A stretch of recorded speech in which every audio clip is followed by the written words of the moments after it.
தேவா காண்டம் 193 அத்தியாயம். ஸ்ரீபதி தீர்த்தத்தின் பெருமை. ஸ்ரீ மார்க்கண்டேய முனிவர் கூறினார், நாராயணரால் இவ்வாறு கூறப்பட்டதும் அப்சர பெண்கள் அனைவரும் அவரை தரிசிக்கும் விருப்பத்துடன் நாராயணரை மீண்டும் மீண்டும் வணங்கி பின்வருமாறு கூறினர். வசந்தன், காமன் மற்றும் அப்சர பெண்கள் கூறினர், புனிதமானவரே, எங்கள் நலன் கருதி தாங்கள் வழங்கிய இந்த அறிவுரையை நாங்கள் புரிந்து கொண்டோம். அத்துடன் தங்கள் பெருமையையும் உணர்ந்து கொண்டோம். பரந்த வெளிகளை கொண்ட இந்த அழகிய ஊர்வசியை உங்களுக்கு காட்டினேன். இனி பிரபஞ்சம் முழுவதையும் உங்களுக்கு காட்டுவேன் என்று மகிழ்ச்சியான மனதுடன் தாங்கள் அருள் கூர்ந்து கூறினீர்கள். இப்போது அகிலத்தின் இறைவனே, நாங்கள் எல்லா வகையிலும் தங்களிடம் சரணடைந்துள்ளோம். எனவே ஊர்வசி காட்டப்பட்டதை போலவே தங்களின் சுயரூபத்தையும் எங்களுக்கு காட்டியருள வேண்டும். நாங்கள் தவறு செய்திருந்தாலும் எங்கள் மீது தங்களுக்கு கோபம் இல்லை என்றால் தங்கள் சுயரூபத்தை நேரடியாக காட்டியருள வேண்டும். உலகங்களின் இறைவனே, நாங்கள் தங்களை வணங்குகிறோம். நாராயணர் கூறினார், தேவலோக பெண்களே, இதோ என் திருவுருவிலேயே அனைத்து உலகங்களையும், வசந்தன், மதன், காமன் மற்றும் உங்களையும், அத்துடன் நீங்கள் காண விரும்பும் மற்ற அனைத்தையும் காணுங்கள். மார்க்கண்டேய முனிவர் கூறினார். இவ்வாறு கூறிய பின்னர் புனிதமான இறைவனான நாராயணர் உரக்க புன்னகைத்தார். அப்போது அங்கு முழு பிரபஞ்சமும் தோன்றியது. அதாவது பிரம்மதேவன், பிரஜைகளின் தலைவன், சக்கரன், அனைத்து ருத்ரர்கள், பினாகம் ஏந்திய இறைவனான சிவனார், ஆதித்யர்கள், வசுக்கள், சாத்தியர்கள், விஸ்வேதேவர்கள், மகரிஷிகள், முனிவர்கள், நாசத்திய, தஸ்டர், வாயுதேவன், அனைத்து அக்னி தேவர்கள், யக்ஷர்கள், கந்தர்வர்கள், சித்தர்கள், பிசாசுகள், நாகங்கள், கிண்ணறர்கள், அனைத்து அங்கேயர்கள், பல்வேறு கலைகள், அங்கங்களுடன் கூடிய வேதங்கள், வேத வாக்கியங்கள், மனிதர்கள், விலங்குகள், புழுக்கள், பறவைகள், மரங்கள், ஊர்வன, சூட்சும உயிரினங்கள் மற்றும் ஜீவன் எனப்படும் பிற அனைத்து உயிரினங்கள், மேலும் அனைத்து சமுத்திரங்கள், மலைகள், ஆறுகள், காடுகள், தீவுகள், கண்டங்கள், ஏரிகள் மற்றும் நகரங்கள், கிராமங்கள் நிறைந்த பூமி, இவை அனைத்தையும் அந்த தேவமங்கையர்கள் அந்த பரமாத்மாவின் திருமேனியில் கண்டனர். விஸ்வரூபம் கொண்ட அந்த இறைவனின் திருமேனிக்குள் அழகிய அங்கங்களை கொண்ட அந்த மங்கையர்கள் நட்சத்திரங்கள், கிரகங்கள் மற்றும் நட்சத்திர கூட்டங்களால் நிறைந்த முழு வான வெளியையும் கண்டனர். அந்த பரம்பொருளின் மேல், கீழ் அல்லது பக்கவாட்டு பகுதிகளில் எந்த எல்லையோ அல்லது முடிவோ காணப்படவில்லை. எனவே முடிவற்றவரும் ஆதியற்றவருமான அந்த இறைவனை அவர்கள் துதித்தனர்.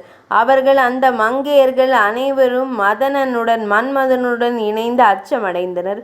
மதுவும் திகைப்படைந்து இறைவனை பக்தியுடன் துதித்தான். வசந்தன், காமன் மற்றும் அப்சர பெண்கள் கூறினர், இறைவா, உமது ஆதியையோ அந்தத்தையோ அல்லது இடை பகுதியையோ நாங்கள் காணவில்லை. உமது பிரம்மாண்டமான திருமேனி அவ்வியக்தம், விவரிக்க முடியாதது அல்லது முழுமையாக புரிந்து கொள்ள முடியாதது ஆகும். நாராயண, உலகங்களின் இறுதி அடைக்கலமே, எல்லையற்றவரை, எங்கும் நிறைந்திருக்கும் ஆன்மாவை தமக்கு நாங்கள் வணக்கம் செலுத்துகிறோம். பரமாத்மாவே, யாருக்கும் தாழ்ந்தவர் அல்லாதவரே, சப்தம், ஒலி மற்றும் பிற புலன் நுகர்வு பொருள்களாக நீங்களே திகழ்கிறீர்கள். மகாபூதங்கள், பெரும் பூதங்கள் எனப்படும் நிலம், ஆகாயம், காற்று, நீர் மற்றும் நெருப்பு ஆகியவை உமது திருமேனியாக அமைந்துள்ளன. அழிவற்றவரே, இவை அனைத்தும் உன்னிடமிருந்தே தோன்றுகின்றன. இறைவா, பரமாத்மாவே, வேற்றுமை, பல்வகை தன்மை கூட உமது வடிவமாகவே உள்ளது. பகவான் ஸ்ரீஹரியே, நீங்களே நிறம் அல்லது வடிவத்தை காண்பவர், உன்னதமானதை அறிபவர், ஒலியை கேட்பவரும் தாங்களே ஆவீர்கள். தாம் எங்கும் நிறைந்திருப்பவர், அனைத்தையும் படைத்தவர், நறுமணத்தை அனுபவிப்பவர் மற்றும் தனித்த ஆன்மாவாக திகழ்பவர். தேவர்களின் தலைவனே, தேவர்கள், மனிதர்கள், விலங்குகள் மற்றும் பிற உயிரினங்கள் என எவருமே உமது ஒரு பகுதியாக இல்லாமல் இல்லை. மென்மையானவரே, பிரம்மா, கடல், சந்திரன், தேவேந்திரன், சக்கரன் மற்றும் பிறர் உமது சிறந்த வடிவங்களே. துணிச்சல் மிக்கவர்களுள் கடல் உமது வடிவமாக உள்ளது. ஒளி வீசும் வடிவங்களுள் நீர் சூரியனாகவும் நெருப்பாகவும் இருக்கிறீர்கள். பொறுமையை குணமாக கொண்டவர்களுள் மிகச்சிறந்த வடிவம் பூமி ஷிதி ஆகும். மிக வேகமான மற்றும் வலிமையானவற்றில் வேகமாக வீசும் காற்றாக நீர் இருக்கிறீர்கள். மனித வடிவம் என்பது அரச தோற்றமாகும். அனைத்திற்கும் தலைவனே, மயக்கமுற்றவர்களுள் தாம் மரமாக இருக்கிறீர்கள். அழிவற்றவரே, நீதியற்றவர்களுள் நீர் தானவராக அசுரனாக இருக்கிறீர்கள். சிறந்த பகுத்தறிவு கொண்டவர்களுள் நீர் சனத் சுஜாதராக இருக்கிறீர்கள். நீரில் சுவை வடிவில் நீர் உரைகிறீர்கள். நறுமணம் தமது வடிவமாகும். கண்ணுக்கு தெரியும் வடிவில், விழிக்கு தெரியும் வடிவத்தில் தாம் ஹுதாசராக நெருப்பாக இருக்கிறீர்கள். காற்றில் நீர் தொடு உணர்வின் வடிவமாக இருக்கிறீர்கள். ஆகாயத்தில் ஒளி போன்றவை உமது வடிவங்களாகும். இறைவனே, மனதில் நீர் சிந்தனையின் வடிவமாக இருக்கிறீர்கள். புத்தியில் தாம் அறிவு மற்றும் புரிதலின் வடிவமாக இருக்கிறீர்கள். அனைத்திற்கும் தலைவனே, தாம் எங்கும் நிறைந்திருப்பவர், அனைத்திலும் உறைபவர், தாம் ஒருவரே எல்லா இடங்களிலும் இருக்கிறீர்கள். உமது தொப்புளில் உள்ள தாமரையின் நடுவில் உள்ள பிரம்மதேவனை காண்கிறேன். உமது புருவங்களில் ஹரனை சிவனாரை காண்கிறேன். அஸ்வினி தேவர்கள் உமது செவிகளில் உள்ளனர். திசைகளை காப்பவர்கள் அனைவரும். உலகங்கள் அனைத்து உமது கரங்களில் அமைந்துள்ளன. உனது மூக்கு அணில காற்று அல்லது சுவாசம் வடிவாகவும் சூரியனும் சந்திரனும் உனது விழிகளாகவும் உள்ளன. இறைவா, உனது நாக்கு சரஸ்வதி தேவியாக திகழ்கிறது. ரிஷிகேசா, நாங்கள் பூமியை உனது பாதங்களாகவும் அனைத்து உலகங்களையும் உனது வயிற்றிலும் காண்கிறோம். நாங்கள் உனது பாத தசை பகுதிகளாக கெண்டை கால்களாக இருக்கிறோம். பிசாசுகள், யக்ஷர்கள், உரகர்கள் மற்றும் சித்தர்களின் கூட்டங்கள் உனது பாத விரல்களில் உள்ளன. பிரஜாபதிகள், உயிரினங்களின் தலைவர்கள் உனது ஆண் தன்மையில் நிலை பெற்றுள்ளனர். அனைத்து யாகங்களும் கிரதுக்கள் உனது உதடுகளில் அமைந்துள்ளன. இறைவா, நாங்கள் அனைவரும் உனது பற்களிலும் வளைந்த கோரை பற்களிலும் இருக்கிறோம். தேவர்கள் உனது பற்களாக மாறியுள்ளனர். தேவர்களின் கூட்டங்கள் அனைத்தும் உனது தலைமுடியாக உள்ளன. இறைவா, வித்யாதரர்கள் உனது பாதங்களின் அடிப்பாகத்தில் உள்ள கோடுகளாக திகழ்கிறார்கள். இறைவா, அங்கங்களுடன் கூடிய அனைத்து வேதங்களும் உனது கரங்களில் முட்டுக்களில் நிலை பெற்றுள்ளன. வராக பன்றி வடிவம் பூமியை தாங்குகிறது. நரசிம்ம மனித சிங்க வடிவம் மிகவும் பயங்கரமானது. திரிவிக்ரம வடிவத்தில் உனது உயர்ந்த திரிவிக்ரம போன்ற தலையை நாங்கள் காண்கிறோம். அது புரிந்து கொள்ள இயலாதது. இந்த கடல்கள் உனது உடலில் உள்ளன. இந்த மலைகள் உனது இடுப்பு பகுதியாக அரஞ்ஞான் அணியும் இடமாக அமைகின்றன. அவ்வாறே கங்கையை முதன்மையாக கொண்ட ஆறுகளும் அனைத்து கண்டங்களும் காடுகள் நிறைந்த பகுதிகளும் உன்னில் உள்ளன. இறைவா, உனது உடலில் நிலை பெற்றுள்ள முனிவர்கள் உனது மேலான பெருமையை போற்றுகின்றனர். யாகங்களை செய்பவர்கள் அனைத்து உலகங்களுக்கும் தலைவனான எல்லையற்ற உன்னை வணங்குகிறார்கள். இவ்வுலகில் எதுவெல்லாம் மென்மையானதோ அவை அனைத்தும் உன்னிடமிருந்தே தோன்றுகின்றன. சமஸ்த மூர்த்தியே, அனைத்தையும் தன் வடிவமாக கொண்டவனே, உன்னை விட கொடூரமான அல்லது பயங்கரமான வடிவம் எதுவுமில்லை. கேசவா, உன்னை விட குளிர்ந்ததோ அல்லது வெப்பமானதோ எதுவுமில்லை. மற்ற அனைத்து வடிவங்களையும் நீயே மிஞ்சுகிறாய். அனைத்திற்கும் தலைவனே, மகிழ்வாயாக. அனைத்து உயிரினங்களாகவும் திகழும் இறைவனே, நித்தியமான ஆத்மாவே, மகா ஈஸ்வரனே, ஈசா, உனது மாயையால் எங்கள் மனங்கள் மயக்கமடைந்திருப்பதால் எங்கள் பிழையை மன்னித்தருள்வாயாக. அல்லது தேவர்களின் தலைவனே, உனது மாயையிலிருந்து எங்கள் இதயங்களும் உன்னுடையதைப் போலவே தோன்றியிருப்பதால் நாங்கள் என்ன குற்றம் செய்தோம்? தம்மை வணங்குவோரின் துயரை போக்குபவனே, தமது மாயையை கண்டு ஐயுற்ற எங்கள் மனம் குழப்பமடைந்துள்ளது. நாங்கள் உனக்கு எதிராக எந்த குற்றமும் செய்யவில்லை. ஒருவேளை தவறான பாதையில் சென்றதால் ஏதேனும் குற்றம் நிகழ்ந்திருந்தால் அதை மன்னித்தருள்வாயாக. இறைவா, அந்த குற்றம் உன்னுடையதே. ஏனெனில் படைப்பாளராகிய நீயே எங்கள் விவேகமின்மையையும் படைத்தாய். கோவிந்தா, நாராயணா, ஜனார்தனா, உனக்கு நமஸ்காரம் நமஸ்காரம். உனது திருநாமங்களை ஓதுவதன் மூலம் எங்கள் பாவங்கள் அனைத்தும் அழியட்டும். எல்லையில்லாதவனே, பிரபஞ்சத்தின் ஆன்மாவே, பிரபஞ்சத்தை வடிவமைத்தவனே, உனக்கு நமஸ்காரம். உனது திருநாமங்களை ஓதுவதன் மூலம் எங்கள் பாவங்கள் அனைத்தும் அழியட்டும்.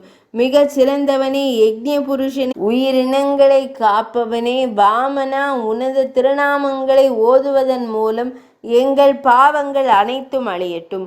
தாமரை போன்ற உந்தியை உடையவரே, ஆதி பிதாவே, உமக்கு நமஸ்காரம். ஹரநாரே, உனது திருநாமங்களை ஓதுவதன் மூலம் எங்கள் பாவங்கள் அனைத்தும் அழியட்டும்.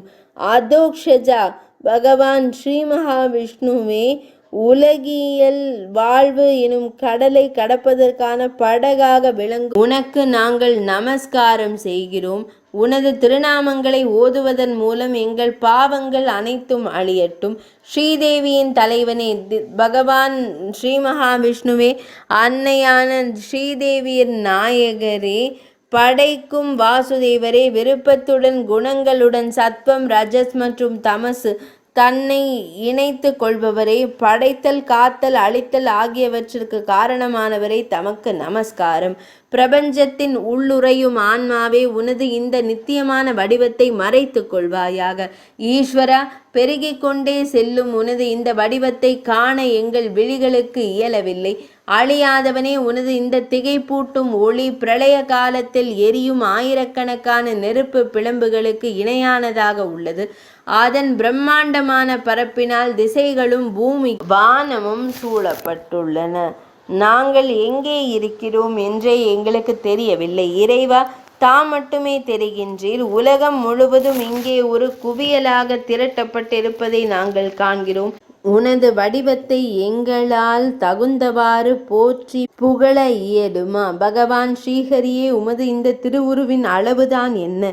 இறைவா, உமது பெருமைதான் எத்தகையது? நாவினால் விவரிக்க இயலாத ஒன்றை நாங்கள் எவ்வாறு எடுத்துரைக்க முடியும்? இறைவா, பல்லாயிரக்கணக்கான அறிஞர்களோ அல்லது கோடிக்கணக்கான புத்திசாலிகளோ கூட உமது நேர்த்தியான திருமேனி பண்புகளையும் உமது எல்லையற்ற தன்மையையும் முழுமையாக விவரிக்க இயலாது. இப்போது உமது திருவுருவம் காட்டப்பட்டது, பெரும் கருணையும் காட்டப்பட்டது. அகிலத்தின் இறைவனே, உமது விருப்பப்படி உமக்கு திருவுள்ளம் பற்றும் போது இதை திரும்ப பெற்றுக்கொள்ளும். ஸ்ரீ மார்க்கண்டேய முனிவர் கூறினார், அந்த தேவ மங்கையர்களால் இவ்வாறு துதிக்கப்பட்டதும் அனைத்து உயிர்களையும் படைத்தருளி ஜனார்த்தனான திருமால் தெய்வீக ஞானம் பெற்ற அந்த மங்கையர் கண்முன்னே தனது அம்சங்கள் மூலம் அந்த உயிரினங்கள் அனைத்தினுள்ளும் புகுந்தார். அதோக்ஷஜன் திருமால் அந்த உயிரினங்களுள் கலப்பதைக் கண்டு அந்த தேவ மங்கையர்கள் அனைவரும் பெரிதும் வியப்படைந்தனர். அனைத்திற்கும் இறைவனான அவர் பல வகை மரங்கள், மலைகள், கடல்கள், பூமி, நீர், நெருப்பு, காற்று மற்றும் ஆகாயம் ஆகியவற்றில் புகுந்தார். அனைத்தின் ஆன்மாவான அவர் காலம் மற்றும் திசைகள் ஆகியவற்றிலும் தாமே நேரடியாகவும் பிற வகையிலும் புகுந்தார். தமது சொந்த பெருமையால் தன்னுள் அடங்கியிருக்கும் பிரபஞ்சத்தை அவர் வெளிப்படுத்தினார். தேவர்கள், தானவர்கள், ராட்சசர்கள், யக்ஷர்கள், வித்யாதரர்கள், உரகர்கள், மனிதர்கள், விலங்குகள், பூச்சிகள், காட்டு மிருகங்கள் மற்றும் ஆகாயம், பூமி, சொர்க்கம் அல்லது நீர் ஆகியவற்றை இருப்பிடமாக கொண்ட உயிரினங்களின் அனைத்தினுள்ளும் பிரபஞ்சத்தின் ஆன்மாவான அவர் புகுந்தார். அவர் நரனுடன் ஒன்றிணைந்தார். எதிரிகளை அழிப்பவரே, தேவர்களின் அந்த பெண்கள் தாங்கள் கண்ட காட்சியை கண்டு பெரிதும் வியப்படைந்தனர். அச்சத்தாலும் பிரமிப்பாலும் அவர்களின் முகங்கள் வெளிரி போயின. சிறந்த மன்னனே, அவர்கள் பணிவுடன் வணங்கினர். அத்தேவ பெண்களை நோக்கி நாராயணர் கூறினார். நாராயணர் பின்வருமாறு உரையாடினார். அழகிய ஊர்வசியை தேவர்களின் தலைவன் வசிக்கும் இடத்திற்கு அழைத்துச் செல்லுங்கள். உங்கள் அனைவரின் நலனுக்காக அனைத்து உயிரினங்களுக்குள்ளும் நான் உறைந்திருக்கிறேன் என்ற ஞானத்தை நான் உங்களுக்கு அருளியுள்ளேன். ஏனெனில் அந்த உயிரினங்கள் அனைத்திலும் நானும் ஒன்றிணைந்துள்ளேன். எனவே நீங்கள் அனைவரும் இப்போது செல்லுங்கள். அனைத்து உயிரினங்களின் தொகுதியும் பூதங்கள் என்னுடைய ஒரு பகுதியே. ஆன்மாவிற்குள் நிலைத்திருக்கும் யோகியான வாசுதேவனின் ஒரு பகுதியே நான். அனந்தன், முடிவற்றவன் என்று குறிப்பிடப்படுவதில் இதைவிட வேறொன்றுமில்லை. அவரே பிறப்பற்றவர், அனைத்து உயிரினங்களுக்கும் தலைவன் மற்றும் மிக உயர்ந்த நிலை என்பதை அறிந்து கொள்ளுங்கள். நான், நீங்கள், பெண்கள், தேவர்கள், மனிதர்கள், விலங்குகள் என அனைத்தும் முடிவுற்றவனான வாசுதேவனின் படைப்புகளே. இதனை உணர்ந்த பின்னர் தேவர்கள், அசுரர்கள், மனிதர்கள் மற்றும் கால்நடைகள் ஆகிய அனைவரையும் சமமானவர்களாகவும் பாரபட்சமின்றியும் காண வேண்டும். ஸ்ரீ மார்க்கண்டேய முனிவர் கூறினார். அந்த இறைவனால் அவ்வாறு கூறப்பட்டதும் அந்த தேவ பெண்கள் இருவரும் வணங்கினர். மன்னனே, மதனன் மற்றும் வசந்தன் ஆகியோருடன் இணைந்து அவர்கள் ஊர்வசியை தங்களோடு அழைத்து கொண்டு தேவர்களின் தலைவனிடம் சென்றனர். நடந்த அனைத்தையும் அவர்கள் தேவர்களின் தலைவனிடம் விவரிக்கின்றனர். ஸ்ரீ மார்க்கண்டேய முனிவர் கூறினார். அதே போல சிறந்த மன்னனே, நீங்களும் அனைத்து உயிரினங்களுக்குள்ளும் கேசவன் உறைந்திருப்பதை உணர்ந்து சமத்துவத்தையும் பாரபட்சமற்ற தன்மையையும் அடையுங்கள். அதுவே முக்திக்கு வழிவகுக்கும். குறிப்பாக இதை உணர்ந்து கொண்டு, அதாவது மகத்தான ஈஸ்வரனான வாசுதேவன் அனைத்து உயிரினங்களிலும் வியாபித்திருக்கிறார் என்பதை உணர்ந்து பேராசை மற்றும் தீய குணங்களை நீங்கள் எவ்வாறு கைவிடாமல் இருக்க இயலும்? அரசே, அனைத்து உயிரினங்களும் கோவிந்தனிடமிருந்தே தோன்றுகின்றன. அவரிடமிருந்து அவை வேறானவை அல்ல. எனவே பகைமை போன்ற உணர்வுகளும் அத்தகையவையே, அதாவதிடமிருந்து வேறானவை அல்ல. அவற்றை ஒருபோதும் வளர்த்து கொள்ளலாகாது. ஆகவே அரசே, இந்த முழு பிரபஞ்சத்தையும் வாசுதேவனையே தன் ஆன்மாவாக கொண்டதாக காண்பாயாக. பகவான் ஸ்ரீ கிருஷ்ணரால் வெளிப்படுத்தப்பட்டதும் இந்த வடிவம்தான். பரமேஸ்வரனாகிய அந்த வடிவம் எனக்கு விவரிக்கப்பட்டது. பிறப்பு முதலான எந்த நிலைகளும் அற்ற பகவான் ஸ்ரீ மகாவிஷ்ணுவின் மிக உயர்ந்த வடிவம் அதுவே ஆகும். அரசே, நான் சுருக்கமாக கூறுவதை செவிமடுப்பீராக. இதனை அறிந்து கொள்வதன் மூலம் ஒருவன் மிக உயர்ந்த முக்தியை அடைகிறான். அனைத்தும் பகவான் ஸ்ரீ மகாவிஷ்ணுவிற்கு இணையானவை. பாவம், இருப்பு மற்றும் அபாவம், இல்லாமை ஆகிய இரண்டும் அவரே ஆவார். அந்த ஈசன் சத், வெளிப்படையாக தோன்றுபவர், மற்றும் அசத், வெளிப்படாதவர் ஆகிய இரு நிலைகளிலும் அவர் உள்ளார். வாசுதேவனே மிக உயர்ந்த நிலையை அடைந்துள்ளார். இன்ப துன்பம் போன்ற முரண்பாடுகளின் துவந்துவங்களின் பெருங்காற்றால் தாக்கப்பட்டு, மனைவி, மக்கள், புத்திரர்களின் பொறுப்புகளால் பாரம் சுமக்கப்பட்டு, சிற்றின்பங்கள் எனும் ஆபத்தான நீரில் படகேதுமின்றி மூழ்கி கொண்டிருக்கும் மனிதர்களுக்கு பகவான் ஸ்ரீ மகாவிஷ்ணுவே அடைக்கலமும் கரை சேர்க்கும் தெப்பமும் ஆவார். 193ஆம் பகுதி இனிதே நிறைவடைந்தது.